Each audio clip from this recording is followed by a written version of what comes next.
All right, Algebra 1, here we are, 6.2. I kind of looked back and I don't think we solved inequalities this year. I think we have in the years past, so sorry if I made it seem like you should know something that maybe you didn't. So I'll try to be specific with this one. Page 363.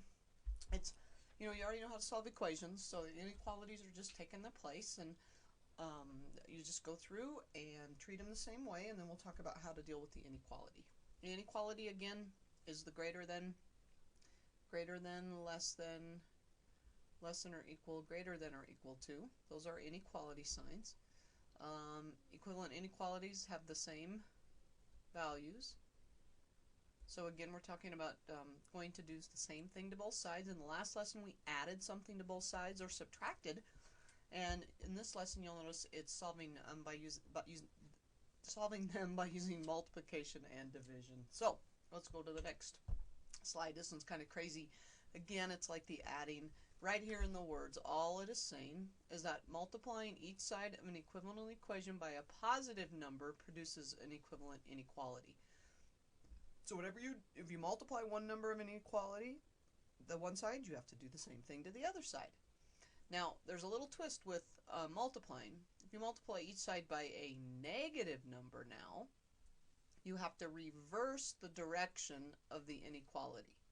Okay, so you have to flip the sign, and this is where that song comes in, where, remember I say whip it, flip it, and then it makes me think of whip it, and then I start singing. So I'll try not to sing in here because that could be bad. So there's a lot in here, write it down, and let's go through. So you look at this just like you would an equation, even though it has an inequality, and our job is to get x by itself. So you say this out loud, x divided by 4. Okay, so to get that by itself, what's the opposite of dividing by 4? Multiplying by 4. And that shouldn't be new to you guys. We've been doing that. So x is less than 20, because I had to take 5 times 4. Now, we did not have to reverse the direction of the sign because we did not multiply by a negative in order to solve it. Only when you multiply by a negative do you flip the sign. And then graphing our solution, there's 20, circle it, and it goes less than 20. So they're doing the same thing, less than 20. Okay, so this one, x divided by 3. The opposite of dividing by 3 is to times by 3. Those cancel out. X is greater than 24. So you draw your line, put a 24, circle it, greater than 24. That way. This one, m divided by 8. So to get m by itself, we times by 8. We're still not multiplying by a negative, so we're not having to reverse the sign or flip it, as I like to say. Negative 16, you circle it, you color it in this time because it's equal and it is less than. So it goes that way. This one, y times 2. So we divide by 2.5, so we times by 2.5 on both sides. Those cancel out. Y is greater than or equal to 10. And it would be a negative 10. And then you would graph it. I'll let them graph it there. Okay, so example number 2, it looks like here's where they're going to throw the negative at you. This is x divided by negative 6 is less than 7. We need to get rid of this negative 6. So the opposite of dividing by a negative 6 is multiplying by a negative 6. So you have to do that to both sides, because that's what, to produce the equivalent inequality. Now here's where we have to, first off, I just start from left to right. These cancel out because they, 2 negatives make a positive. Since we multiplied by a negative, we flip the sign, and then it's negative 42. So x is greater than negative 42.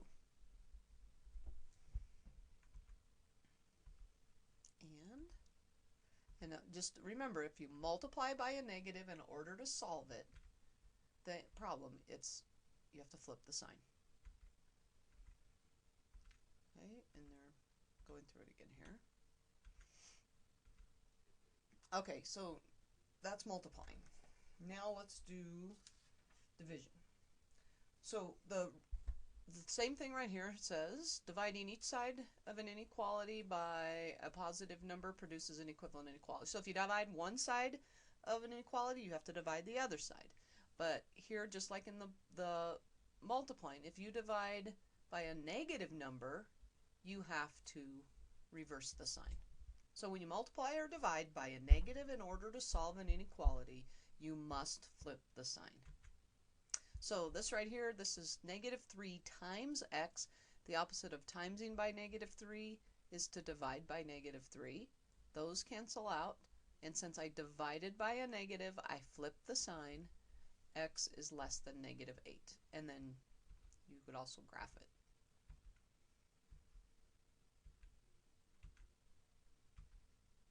Okay, so again here, let's just do they have it combined. X divided by negative 4, the opposite of dividing is to multiply. Those cancel out. I multiplied by a negative, so I had to flip my sign. And then also they'll have the graph here. Oop, I'll go back. There's the graph, less than 48. Okay. Excuse me. M divided by 7. The opposite of dividing by 7 is to, or excuse me, negative 7 is to multiply by negative 7. And so then you have to flip the sign. 1.6 times 7, 11.2, and it would be negative 11.2. And did I? Yep, I flipped the sign. Now we're to 5 times v. The opposite is to divide. And notice I'm saying them out loud. It helps me verbally hear what I need to do to solve it. I don't flip the sign because I did not divide by a negative. So you would color in the 9 there and go to the right on your graph. This one, negative 6, and so I would divide by negative 6. And since I divided by a negative, I flip the sign. A student pilot plans to spend 80 hours on flight training to earn a private license. The student has saved $6,000 for training. Which inequality can you use to find the possible hourly rates that a student could afford to pay? Well, it's got to be equal to 6,000. It can't be 6,000 times R, so C is out, D is out. Can they go over $6,000? They don't have any more than that, so it can't be greater than or equal to 6,000. It has to be less than or equal to 6,000. So it has to be B. So there's their verbal model. Okay.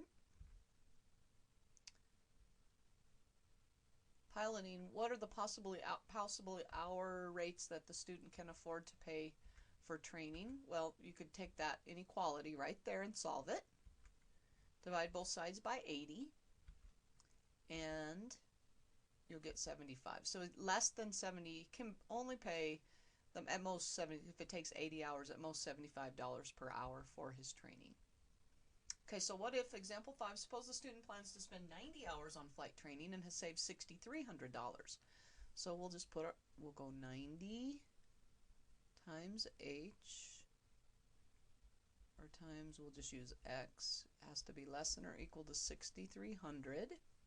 So we'll divide by 90. X has to be less than or equal to, 9 goes into 60, $70 an hour. Can't pay more than 70 an hour.